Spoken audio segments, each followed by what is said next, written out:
on a train. We have the technology. All right, very good. So I'll just add people as we go along and start with some updates as to what's happened since the last time we've done our Zoom presentation last week. And basically you can summarize it by pointing out this is quite a limited opportunity, really. Don't think you've got all the time in the world to work out whether I'm telling the truth or not, even though all the facts and figures are sitting on the government website, and that we email you everything that we've said in black and white. Thanks, Lawrence. So you can check it out before you even pay any money. You've got all the documentation, you've got the proof, you've got the government facts and figures, you've got a lease from a provider, you've got demand information in the area, you've probably got a rental guarantee in the vast majority of cases as well. So there's plenty enough proof there. However, even today I still heard, it's all too good to be true. So just want to start, like I said, by just reminding people it's very, very limited. So when you think as to why this is limited, well, the most obvious thing is that there's not an unlimited... Hey, Keith. And hello to John as well. Good to see John. Hopefully he doesn't... Yeah, really good. Is my camera on, Joe? No, it's not. We'll find it out. All right, I've just downloaded it. We'll get there. Yeah, that's all right. So hopefully you don't talk as much today as what you did yesterday. I had laryngitis yesterday. Oh, really? Yeah, it's not surprising. All righty. No, great to meet you. And so we do this regularly, typically each Tuesday. So the marketing companies that we deal with, people can get a bit of an update as to what's going on during the week, do a bit of training. There he is. And there we go. Nice. And then anything that's topical as well, or any opportunities, and what are the best deals of the week as well, because typically they'll sell pretty quickly. So as I was saying, it's about being a very limited opportunity. The first thing is the participants. There's not a never-ending supply of people with disabilities. So the sooner that we get them into our house, the better off you're going to be, because those people do not move out of the house typically. It's not like a normal tenant that's got an average life expectancy in that house of 2 years, maybe 3 years. These people they call it their home for life. You'll see home for life come up in a lot of the documentation. The NDIS providers who look after them call it a home for life as well, and very good reasons for that. So once they're in that house, and even when they hit aged care age, the government still pays the rent, the NDIS rent for them, which was something I learned not too long ago, which is fantastic for investors, because God knows you might be getting 40 years worth of crazy high, 10 times the normal rent for that particular person. So you obviously understand the point. When they're in the house, the sooner you get them in, the better it is for you. And of course, at $3,000 to $5,000 a house a week, every week adds up pretty quickly. And I've been talking to investors every day of the week, and most investors don't even get that for their house for the whole month, let alone each week. What prompted me to mention limited opportunity today is one of our builders has hit their maximum threshold for builds that they're allowed to do. So it's been mentioned with several times that the builders are typically only allowed to build 100 houses for the NDIS providers that we deal with. There's a few reasons for that.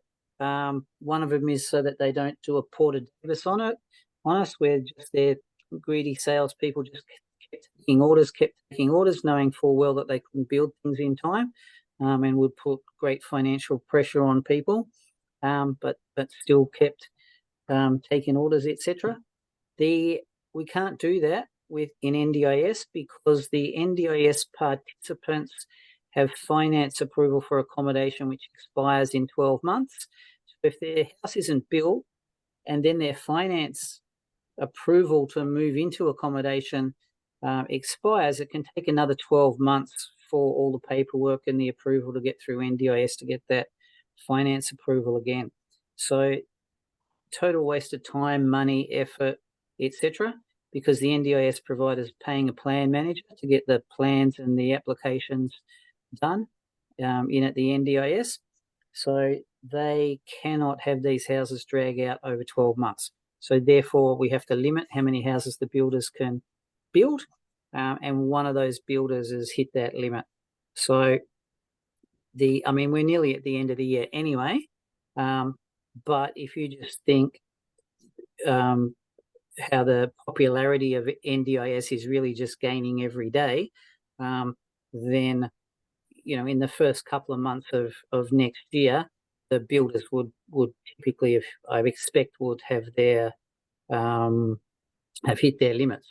So probably by about March, April, Katina's gone to Vietnam for a holiday, and probably a few of the others of you can go too. Keep in mind, and I think I talked about it last week, one of the projects that Keith there is involved in, one of the NDIS providers bought 29 of the properties off Keith. That same NDIS provider bought 7 in Bendigo, 5 in Geelong last week. So if you add that up, that's 41 in 1 week. So that's nearly half of one builder's complete allocation for the whole year, done in 1 week.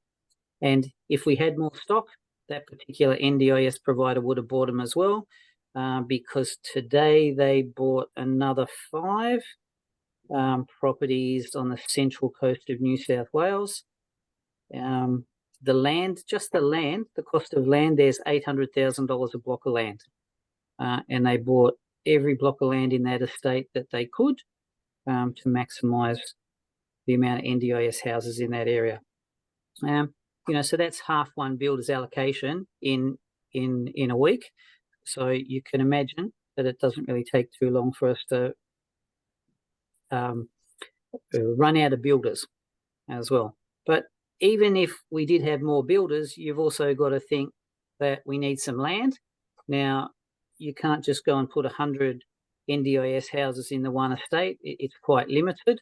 In Western Australia, there were 2,000 blocks of land in one area, and when we only got allocated 20 blocks of land, because we're competing against first home buyers and investors that can afford low cost entry level investment properties as well. So that's also a limitation. There's enormous amount of specifications that the land has to comply with, being a minimum size for one, and that minimum size is a whole lot bigger than blocks of land that are typically being built in new estates in the eastern seaboard anyway.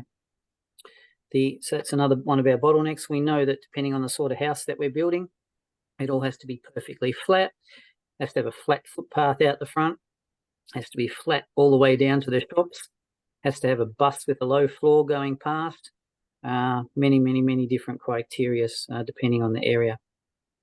Then, of course, as I always say, you've got to try and find somebody to wipe their backside at 3 o'clock in the morning.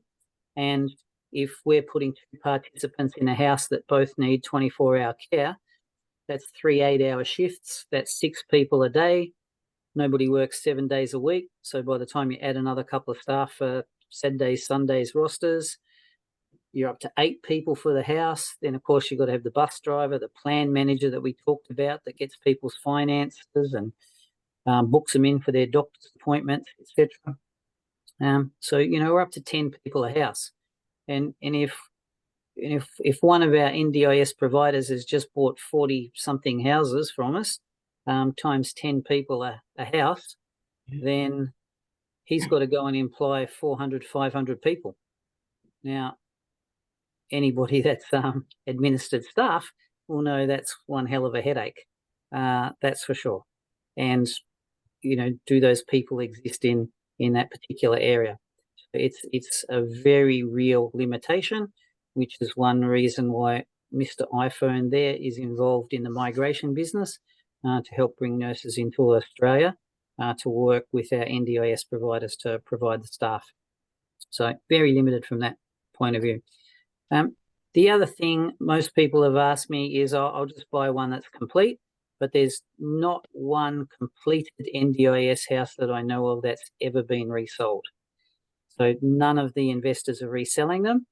There's typically no need to sell any one of these properties at all because of the immediate capital growth that we get out of the property, which means people can, once the income's coming in, just refinance it. They get all their deposit back. They get another couple of $100,000 as well, and therefore they can turn that one property into two without ever having to sell it. And if they're just buying another one or two properties every year or two, they're not real concerned about income cash flow a couple of years from now, and would never be in a position where they actually needed to sell anything at all. All right. So as long as we all understand it's very limited, we really need to get a wriggle on. So the NDIS providers tell me they've got a problem. They push that problem off to me, so I'm pushing it all off to you to tell you all to hurry up and invest, get off your backside, and get all your colleagues, friends, etc., to be investing as well while the opportunity exists. The people that are piling into it, that's the other difficulty for individual investors. So it was funds that bought those properties for the NDIS provider that I mentioned last week. So the funds, today they saw the blocks of land and they bought them today and they want to settle in 14 days. So I don't really know too many individual investors that can settle $800,000 blocks of land in 14 days, but that's what you're competing against. By the time we add a house to that, it was $650,000. We're up to nearly $1.5 million taking into account stamp duty. And the rent on those blocks of land on the central coast of New South Wales is about $170,000. So that fund that bought those properties is expecting just over a 10% return on their money. And that's good enough for them. It's more than good enough for them. We're sitting here, some people are sitting there debating a 20% return on their properties, which is sort of nuts because we haven't seen that since, I was running around selling houses in America, in the GFC. We were getting 20% cash flow on some of those. And, this is like a once in every 10-year, 15-year, 20-year event. So we should be snapping them up as fast as we possibly can. It's good enough for the funds to be getting a 10%, 12% return. I'll show you properties here that have got a 30% return on them with rental guarantees, with 20-year leases. Very difficult to find anything better than that anywhere in the world. So we've got those institutional investors. We've got plenty of overseas investors as well now that have come back to Australia. They can fly in and have a look. They've had a property boom in their countries like Vietnam, where their land's sort of taken a bit of a dip, so people are reevaluating what they're doing, and that money's coming to Australia. Enormous amount of Indian money is trying to find its way into Australia, which is one reason why we've set up an AFSL licensed fund to mean that money is nice and safe in Australia, and the investor doesn't have to trust their cousin or their cousin's friend or anybody else in the process. It's all completely above board, legal, documented, and audited as well. So that's what you guys as individual investors are up against. So we do want to get a bit of a wriggle on. Are there any burning questions before I run through the presentation, the standard presentation that we usually do? All right, I'll get into it and I'll do it a little bit quickly because most of you have seen it before. What was that, sorry? No, I'm just saying limited. I'm here with a prospective investor, and I was just asking limited possibility. When we say limited, what do you think we're looking at in the next 24 to 36 months? It'll die out completely. There won't be anything left. Yeah, most of the people on this phone call are going to be retired by then, with their feet up, living on the NDIS income. So, yeah, I mean, they'll be scattered. And we do have some bottlenecks as well. So the bottlenecks are obviously the builders that we talked about, trying to get them to build, because if each builder can only really do 100 houses, the two biggest builders in Queensland only did 200 houses each. Yeah. A couple of years ago. I shouldn't say a couple of years ago, but in recent times. One guy in Townsville did about 120 houses. So that's about the limit for them per builder. If we look at what the shortage is, which was actually one thing we were going to talk about, you'll see that we will probably actually never catch up. So, John, can you see that colourful NDIS forecast page? I can see NDIS in introduction. That's all I can see. All right, I got to change the screen. That's all. I want you to see. Sorry, I'm here with my partner in work and in life. We do property, so I want her to see this as well, and she's a little bit shy. Not like not like me, huh? Yeah, correct. All right, so we'll just run through some stats. So the government's really good with the amount of money, with the amount of expertise, with the amount of smart people that they're put into NDIS. It's a really high priority for them, and they really have to be commended on the good work that they've done to get it all up and running. You do hear some whinging, you do see some four corners reports, but just remember they're dealing with the lowest common, in a lot of cases, the lowest. Or maybe that's not the right word, but you're dealing with brain damaged people. You're dealing with, mothers that are alcoholics that have damaged their kids' brains, and then they're whinging about how the government's not looking after them while they're standing on a street corner, smoking and drinking, and whinging about the lack of care that they get from the government. So the government's done a spectacularly good job.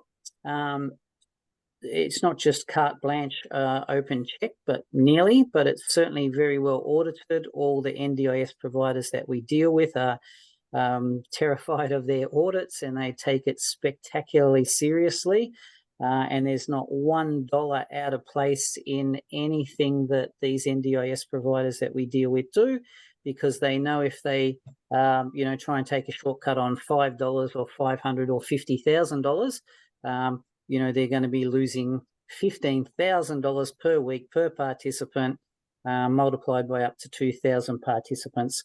So there's no mucking around with any of this at all, and that's really good to see. So at the moment, there's just over 500,000 people that qualify for NDIS.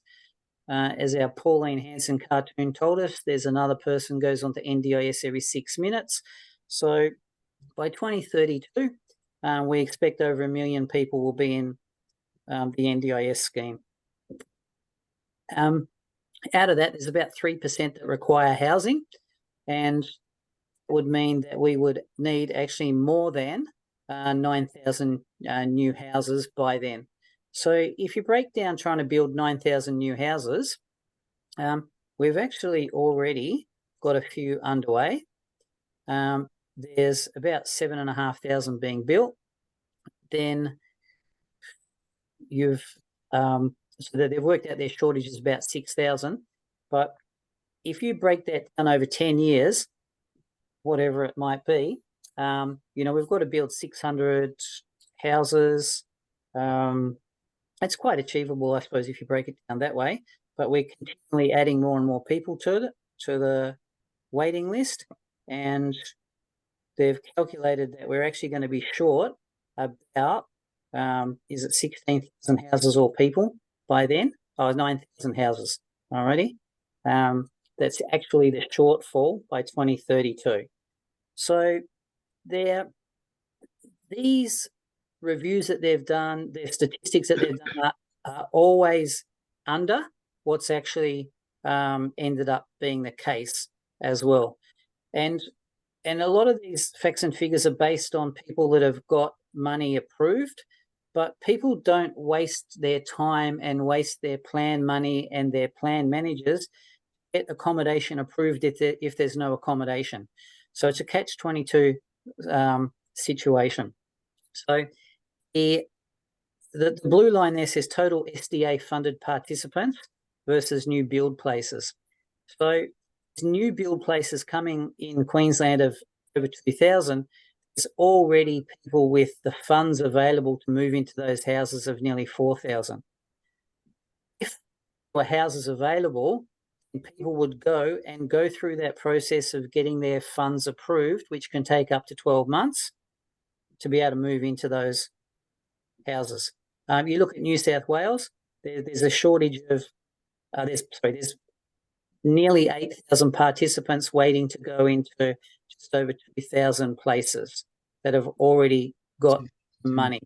So that's 4 people already ready to move into houses that are being built, let alone all the people that haven't even bothered to do the year's worth of paper warfare to move into the house.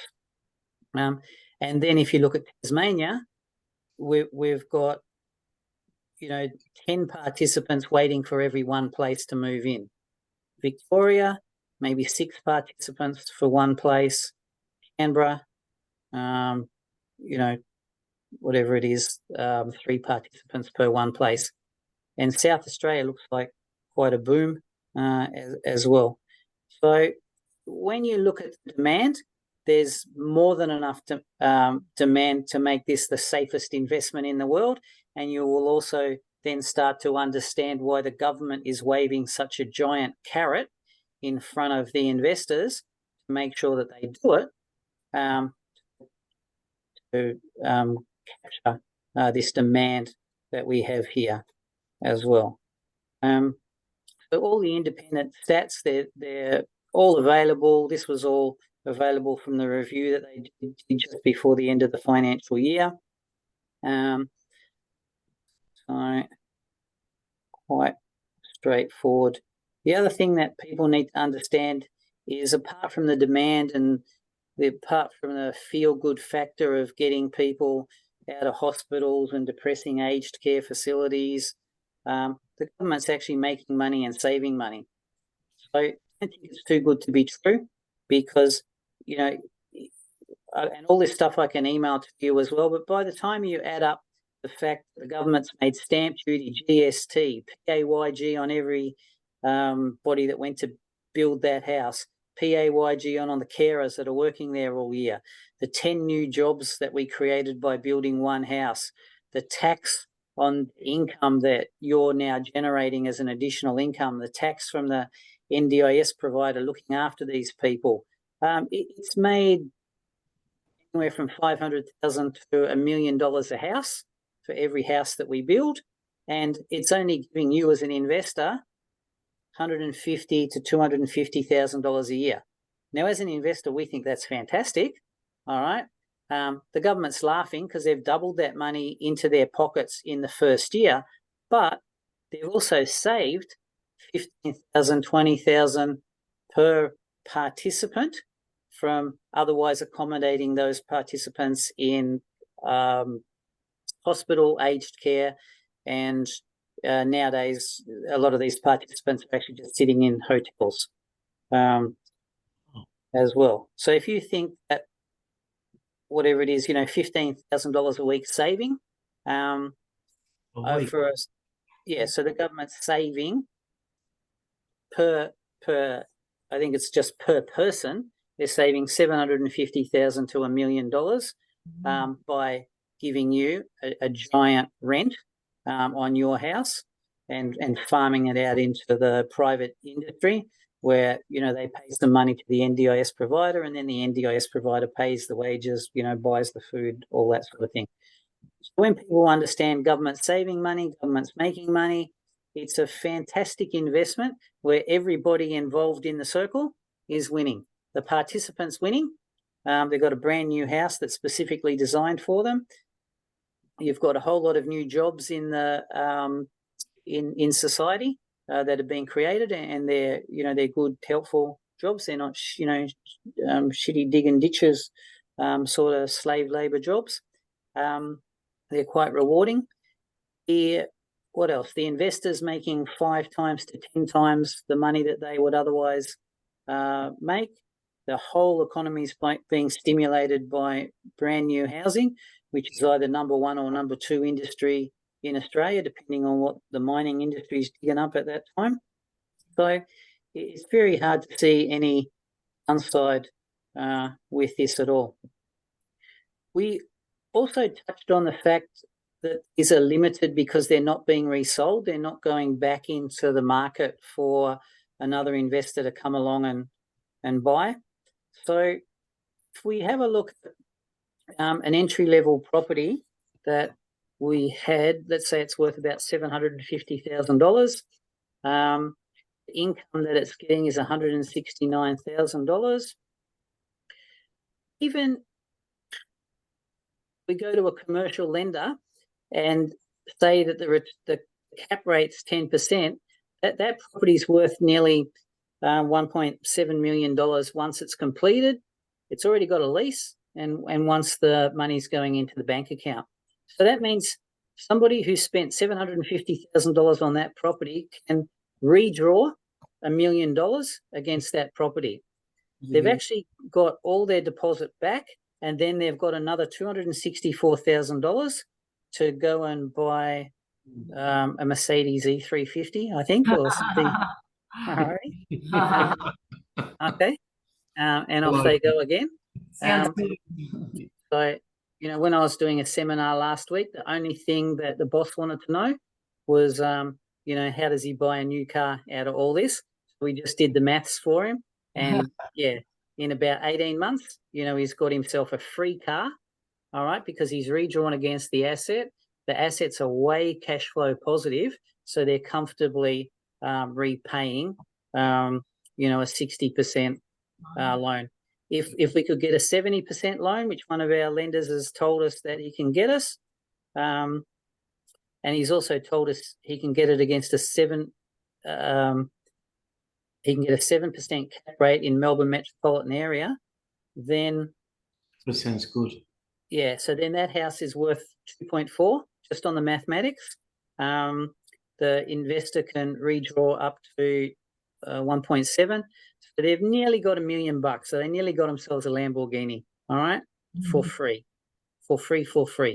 So when people see this, they understand why they don't get sold and why I'll come knocking on your door just 3 months after the rent starts going into your bank account to go and get another one, so that I get paid again, and I can add some Lamborghinis to my collection as well.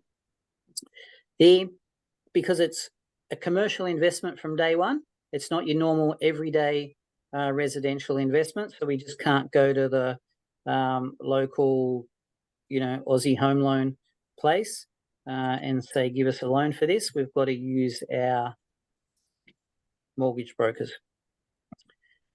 Having said that, we have to use our mortgage brokers. Happy to let you use our accountants to get a second opinion as to what ownership structure this should be put into, because it's a huge income and we just don't want to waste it all in tax. We also want to protect our assets, because half the battle's accumulating, the other half is keeping. We don't use conveyancers. We use lawyers that have been doing this for quite a few years. So that'll save money, time, effort, and make sure that the lease is in the best interest of our clients. And if anybody's over sort of 50, then we'd pretty much make sure they had a chat with a financial planner and looked at use it superannuation to buy one of these as well. Because any of the properties that we have can be put into superannuation.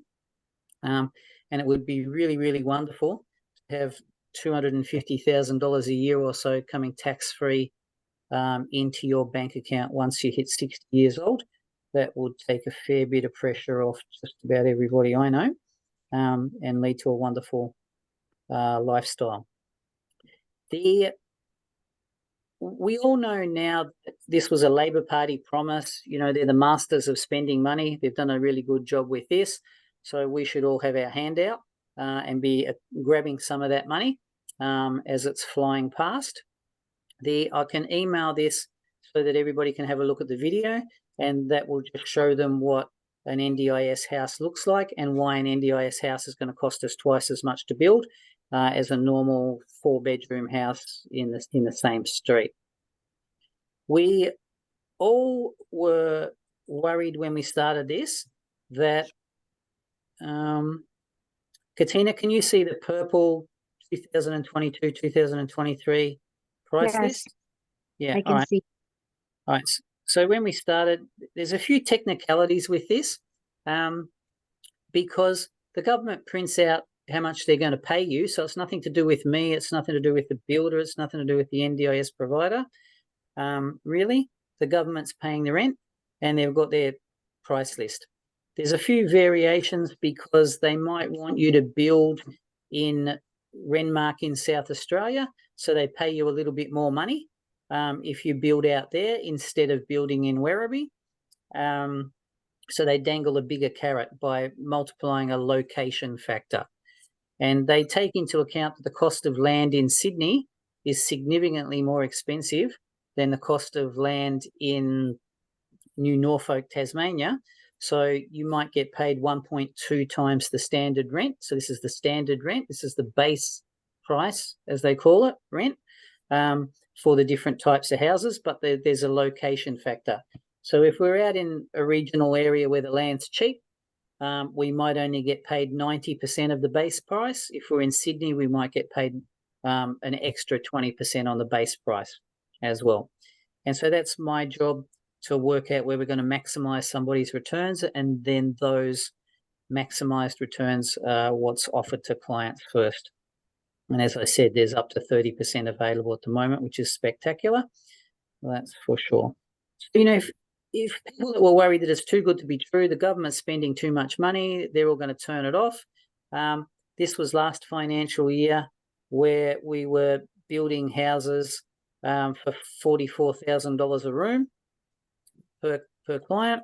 Then, of course, this year comes along, and if that same, or instead of actually building a house for 3 people, we're now building it for 2 people, because 3 people, we were expecting $44,000 a room times 3, $132,000. But if we now build a house for just 2 people, 2 times 80,000, we're actually getting $160,000 in rent instead of, and that's only 2 people. And every house that we have built has got 2 people in it. Even if it's a 3-bedroom house, the NDIS providers don't like to put 3 people in it. They cap it at 2. The government's worked that out as well. And that's what I said. Government's really on the ball. The people behind NDIS are very smart.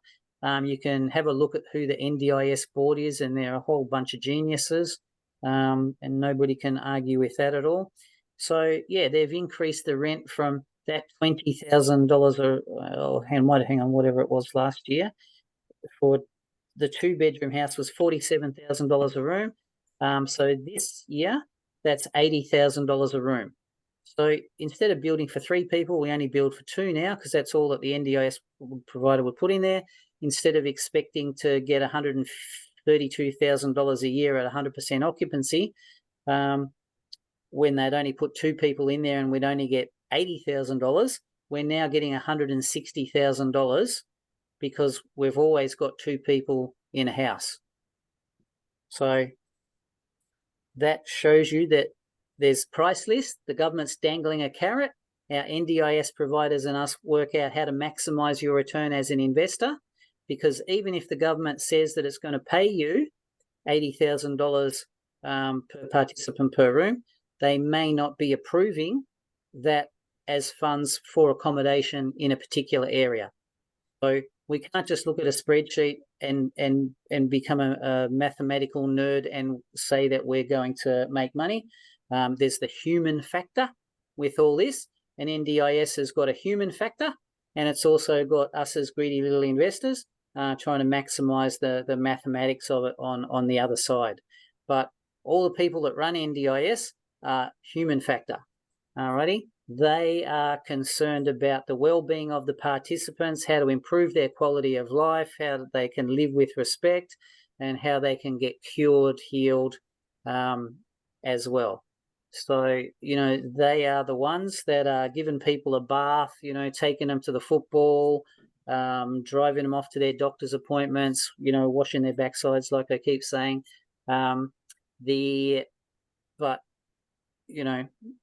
Me, you think I'm going to do that at 3 o'clock in the morning? No chance in hell. So the NDIS providers, carers, staff, loving, caring, absolutely wonderful people. And as an investor, if you ever walked out to one of these houses that had been completed and met the families and the carers, you'll just be amazed at how many Mother Teresas there are out there running around helping people, and at how grateful they are to you for giving them the opportunity to have a wonderful life. And once again, get them out of the situations that Four Corners was having a whinge about, where, there's such a shortage of accommodation. You've got 20 people jammed into one house, which of course is going to lead to problems and arguments and violence, etc. 2 people in a house, 2 living areas, room for their family, room for their friends to stay over. Fantastic quality of life. So we're really happy to be involved in something that is such a win-win opportunity for people. Let's have a look. So videos there, we can have a look. We know there's demand, and we've just ran through the demand. This presentation I did 4 years ago. I haven't updated it because I like to be reminded every week that I was correct. I still am correct, and things have worked out a lot better than we even hoped for as well. So we know for these reasons why it's going up. Initially, the government thought there might be 28,000 people. By the time we got to COVID, there was actually more than 120 requiring accommodation.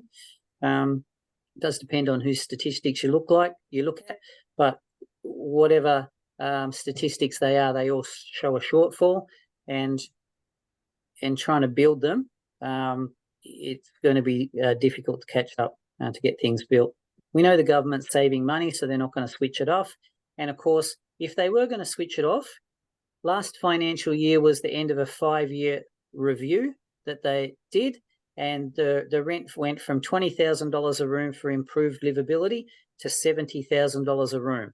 So if they were going to turn it off because they were burning money, that's when they would have turned it off. All right, they didn't turn it off. They increased the rent by, in some rooms for some categories, 300% to get you investors off your backsides and into investing. Video you can watch explains what the government did with all their money that they printed and got into the economy. Once upon a time, we used to have to work out where the best area to invest was, but now because we've got NDIS providers lining up to for demand, we don't really have to do that anymore. So we don't have any issue in finding nice, secure places for our investors, and they're so secure that they'll come with a 10-year lease, 20-year lease, 30-year lease as well, and a lot of them have got rental guarantees as well. Not that we like to talk about rental guarantees, because as soon as you do that and the funder sees it in the lease, then they just assume that that's the worst case scenario, and that's what they do your lending based on. So don't get too fussed about rent guarantees, because we wouldn't be building in the area, and we wouldn't be getting a lease, which is a legal obligation on the NDIS provider if there was no demand and if they weren't going to make a whole lot of money as well. We've talked about Home for Life already. We've got the 4 different categories. We're really talking about 2 main sorts of NDIS investment these days. We're talking about invest for rent. So the invest for rent is what most people are used to. They're not used to getting 10 times the normal rent for a room, but that's what we're getting. So we're typically building a high physical support house, and a high physical support house is where somebody requires 24-hour care. They're wheelchair bound and they need that assistance all the time, around the clock. Fully accessible. They're wheelchair bound, but they can look after themselves. Improve livability. Might just be a little bit mentally impaired, Parkinson's, blind or partially blind, recovering from an accident or injury, can look after themselves, get around the house. IQ of a 8-year-old, 12-year-old, for example. So because last financial year the high physical support rooms were getting $40,000 a year and improved livability was getting 20, nobody was building a house for an improved livability person, and they're all jammed together under non-ideal circumstances. But now we're building that same high physical support house and we can put an improved livability person in there because the rent that we now get $70,000 a year.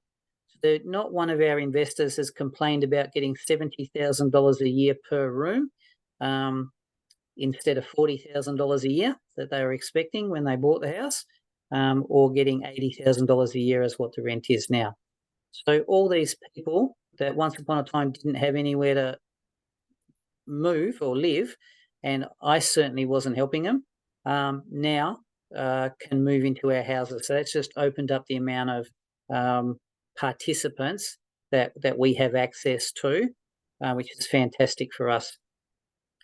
If anybody has heard a bad story about NDIS, it's probably to do with violent people with brain injuries or bad behavior or drug addicts or that sort of thing, and they fall into the robust category. So you have to build a house that's bomb-proof, just indestructible, and that would cost you the same to build as a high physical support house, typically. But you can only usually have one crazy person in a house, and of course, if you think COVID and what's been happening, most of the people in the robust category, they're not crazy people at all. They just might be depressed, might have had some brain injury and recovering as well. So don't let the stories of people standing on top of the house throwing tiles at passing cars worry you too much. The robust is one of the highest demand. It's probably the highest demand of participant. And because none of our investors were buying any of those houses, we went off to the biggest NDIS provider for robust people in the country and got them to give us a better deal than just paying rent. So you see the 40-60 profit share deal.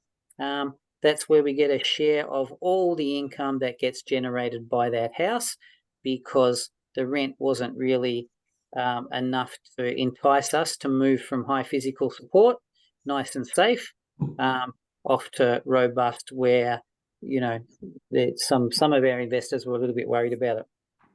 So you see 2 different categories, 2 different types of investment for us, and they're both fantastic. All right.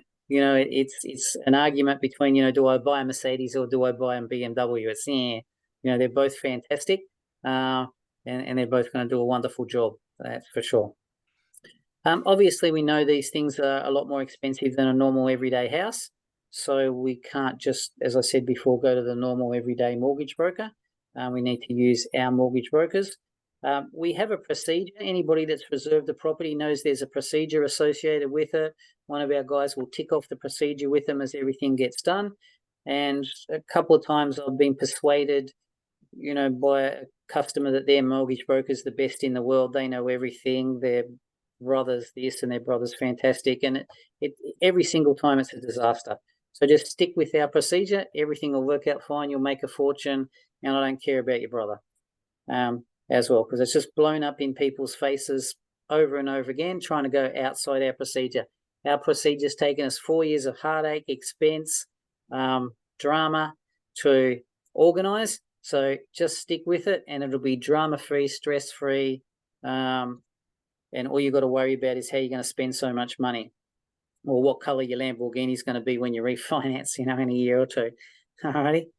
It's a bit longer to get it done, so we do need to have access to funds, and that'll be the difference between what sort of a property you might end up investing in, as opposed to the other options. So the normal build to rent out model, we for an entry-level property, we might need to see, or the bank, of course, might need to see you have access to anywhere from $130,000 to $150,000 to get that completed. So anybody that's got 130, 150 in their redraw, wherever it might be, then that's enough to go buy an NDIS property and get yourself around $150,000 a year. So not only are you making capital growth in the first year, second year when the money's coming in, but you're actually doubling from a cash flow point of view the money that you've invested. So if we compare that to any of Lawrence's full-time investors that are on the share market all day, all night, we're killing them, all right? And all we've done is spent 1 day filling in some paperwork and some finance, whereas they're on the share market all day, every day, terrified that they're going to miss a move or miss an opportunity. So the returns are spectacularly good. And you can just challenge anybody to find a better investment. Remembering the government's paying the rent, 20-year leases, got rental guarantees in some cases, immediate cash flow of 100% of your money, plus the capital gain in the first year as well. And that capital gain in the first year is going to allow you guys to refinance, go buy another one. So you're not just buying one property and then stressing out for the next 20 years that your retirement's going to be okay. You're buying one every year, and then after a couple of years, you don't really care too much about money at all, depending on how greedy you are or what you're doing with the money. So there's a lot of good things that we can be doing with this money as well. And if we went and got one of those profit share properties, it takes a lot longer for the income to come in. So the bank's going to want to see that you've got access for anywhere from $200,000 to maybe $250,000 to get that through to completion before the money comes into your pocket. So the NDIS provider knows that, and that's why they've given us such a good deal and why they're dangling that $250,000 a year income in front of our noses, because it requires a bit more commitment, a bit more patience to get that up and running. And obviously the returns have to be there to make it worthwhile for us to do that. The calculators, once again, all comes directly from the government, nothing to do with us. So we can work out what sort of income that we're going to be generating. And before anybody invests, they can know exactly what the income is. They can know exactly what the rates are going to be, what the interest rate is the bank's offered them, so how much money is going to be going into their bank account on a worst case scenario, on a best case scenario from day one. So there's no guessing, there's no stress, everything's documented from day one. We're dealing with different NDIS providers, so their leases are different, all right? Some of them have rental guarantees, some don't. Some give us a 30-year lease, some will give us a 10-year lease. All that's clearly explained in the marketing for each of the different properties. Alrighty, so I've run through it pretty quickly. Haven't asked anybody about what their personal finances are like there. The first thing that we need to do is always get people's facts and figures done. And once we know assets and liabilities obviously that goes off to the mortgage brokers, they'll work that out. Then we can look for the property that's suitable and make recommendations as to what's available. This presentation is available to you all because it's got all the links to everything that I've just skipped over. So you can poke around and familiarize yourself with all the information and make yourself feel comfortable with it as well. Then, so that quick run through, has that prompted any questions, guys? All right. Yes, it has. Sorry, I had to unmute. I do apologise. I'm grabbing a bite as a presentation's going. I've got a couple of people that I've been discussing this with, and a couple of the questions came. Some of the service providers say they do go broke. They lose the money. The lease is locked in by the government, 10 by 10 or 20 years. Is that guaranteed by the government? There's two different questions there, basically. Yeah. The first one is, yes, the government in law has agreed to pay for 20 years rent to your house under today's arrangement, at today's arrangement of rent. Yes. So when we look at that spreadsheet, or the spreadsheet that shows the income, yes, I just got to share it and have a look. Can you see the spreadsheet already, or no? No. Yeah. Somehow the screen's just locked. That's all. But there's a spreadsheet. Oh, that's okay. Yeah. What that spreadsheet says is there's a little drop down box there. You can see that now. It says post 2023 build. So as long as we've built it after 2023, we're getting that $82,000 a year in rent. If the house was completed before then, we were getting $77,000. I see. For example, they have increased the rent, and they increase it to inflation as well. So everybody gets a increase with inflation on the 1st of July. So, you know, we're probably one of the few people that are sitting there cheering for high inflation numbers every whatever it is, every month, every quarter. That makes sense. Because our rent's going to go up accordingly. The second thing was that if an SDA provider goes broke, there's two things. An SDA provider is the one that looks after the house, alrighty? Yep. And, you know, he's the one that has the agreement with the landlord, so he's the one that signed the lease. Then he goes and does a deal with an NDIS provider, and the NDIS provider is the one that looks after the people in the house. Okay. Yes. So if the SDA provider is dealing with an NDIS provider, that NDIS provider is looking after a patient, the property manager can be looking after 2 or 3 different NDIS providers, putting people into rooms in that house. That makes sense. Okay. Yeah. So that's one reason why they charge us a bit more than a normal everyday property manager, because they're dealing with a lot more complicated scenario of 24-hour care and 24-hour perfect house and auditing and compliance and health and safety, blah, blah, blah, blah, blah. So but they could have more than one NDIS provider in that house. So if an NDIS provider goes broke, retires, which is really the only thing that's happened, because a lot of them are sort of in the early days were old nurses that weren't nursing and then did NDIS businesses. No big deal, because somebody's got to be looking after that participant. So another NDIS participant company will look after that participant, and life continues. An NDIS provider going broke doesn't really affect you at all, because you're not getting any money from an NDIS provider. They're getting paid by the government, and the chances of them going broke are probably zero, considering the amount of money that they're paid to look after participants each week. And if you ever go around to these houses with me, you will never ever see an NDIS provider in an old car as well. Oh, yeah. That Joe, the question was raised to me by someone who's looking at a couple of these that I had dealings with, and you mentioned Porter Davis.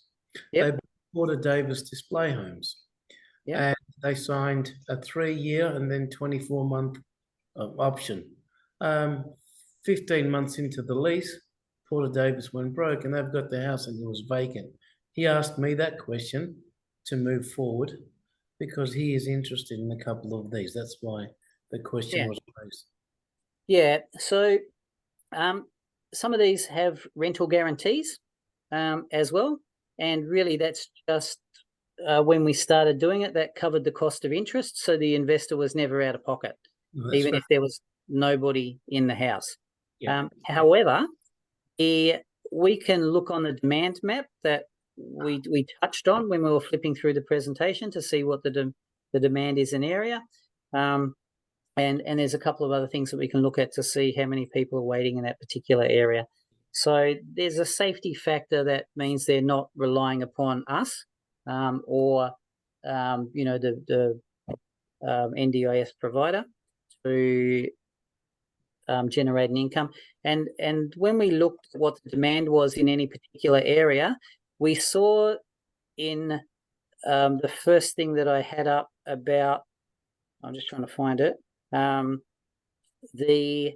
in Tasmania, whatever it was, there were 60, hang on.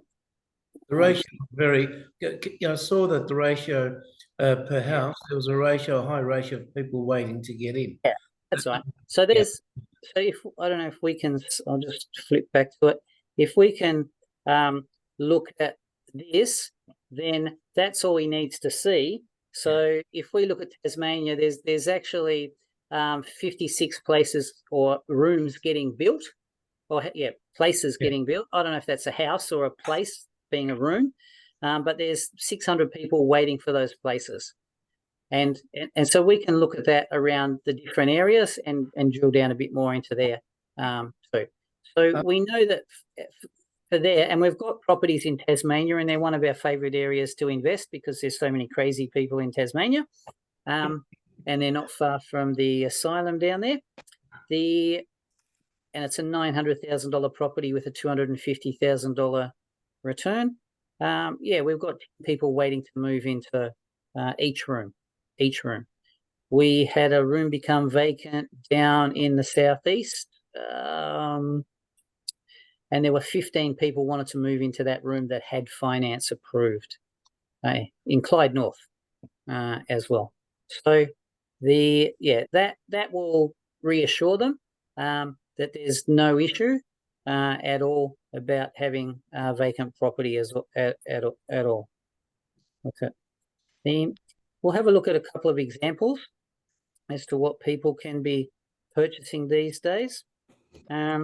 This is sort of where we start, and round figures $170,000. Obviously, the house looks like every other house in the street, which is the whole point of NDIS. We integrate people into society, and we don't put them all in one area. Murray Bridge, the land's only $120-something thousand. So if you think how much it's going to cost somebody to get into this property, 10% deposit, some stamp duty, maybe they're up to 20,000, 5% of the build, another 30, they're up to 50. Finance fees for commercial loans with this are around the $10,000-14,000 mark. They're up to 60,000, and then they've just got to make the repayments on while it's getting built. So something like that, they may only need under $100,000 to get it through to completion, and that's like a $600,000 house in God knows whoop these days. But they could be getting something like this. Over $3,000 a week. There's a standard floor plan with all these properties because the NDIS providers staff need to know, have the same routine everywhere they go. So that's where we start, just over the $700,000 mark. That was 736. That's sold, of course. So the next closest one's about 750,000. Then we go to the top of the tree from an income point of view. And Keith, can you see a $886,000 house? That, or Katina, can you see it? Just got to make sure. Hang on. 880 said. Say that again. 880. Yeah. 886, 500. Yeah, that's right. All right, so if we look at this is one of the profit share houses. Now, it's a robust house. It's also high physical supports. We're trying to do that every time. It doesn't work every time, depending on what the demand is in the area. But here they've probably got one robust person, and then they're going to put a different category of person into that house to save arguments. So this house is in Geelong. Alrighty. That's where the NDIS is actually based in Australia, and there's a huge demand in Geelong. So titled land, ready to go, no waiting around. Over $5,000 a week in income is expected there. And to get that all built, 10% on the land, 30,000, 5% on the build, 45, 75. The finance, we're up to 90. Stamp duty, maybe 30,000 on that, up to 120. And then the repayments while it's getting built, $200,000. We're generating a $250,000 income about 18 months from now. And then obviously there's a couple of options in between. But that's a screaming bargain. If you had a look at that, that's a return of about 30% or 28% on that. So I'd challenge people to find a better, safer investment than that anywhere in the world these days. All right. So that's about enough from me. Any other questions from you guys? Actually, the other thing I did want to point out, and why it's very easy to be in my seat, is because the government geniuses have worked out how much it costs to build these houses, of course, because that's how they work out how much rent they're going to pay you. So you guys think, oh yeah, that's fantastic. I've just spent $886,000 on a house, and I'm getting $250,000 a year in income. So if the land there is $320,000 and the total's $860,000, that's really only about $550,000 worth of build cost.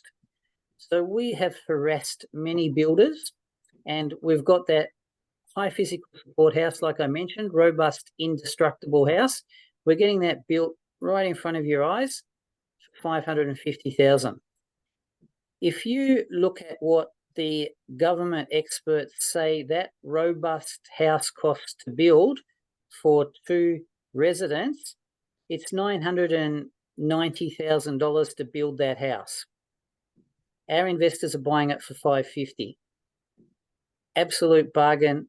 Hurry up, limited, and therefore you understand why we do not have problems with valuations, why it can value up so much higher as well. It's also a high physical support house, so we could say it's worth $1.1 million to build it. We're getting it done for half that. Okay, and the 5-year review that I mentioned before explained why the building costs come to this amount. So you can read it, and that's just the building cost. That's not the land cost. Okay, so we could quite happily be charging people $1.1 million. They'd be making the rent, and the rent is based on the cost on this table right in front of us here. You know, some of the projects that Keith has got, you know, here it says that they're worth $730,000 to build. You know, we can probably get them around the $600,000 mark. So we've got some fantastic investments for investors that stack up, and this is why we're getting a high rent, because this is what the cost is based on. So just because me and my builders have done a fantastic job, you really should be taking advantage of that while it all still exists as well. Alrighty, last call for questions. All right, thanks everybody. You've all got our email addresses, so you can email us. Anything else, give us a ring. We've showed you a couple of examples as to what's available, so be quick with those. And next week we'll run the same with a few more updates and a little bit more news. So feel free to invite some of your friends, buddies, etc., because it'd be sort of a pretty lonely retirement if you were the only one out of all your friends that could afford to take holidays or go wherever you wanted to go. All right, enough of me. Good night, everybody. I thank you for your time. Thank you. Yeah, all right. Well done. See ya. Thank you, Joe. See ya. Thank you, Joe. Can I ask? I can invite people to watch this next week.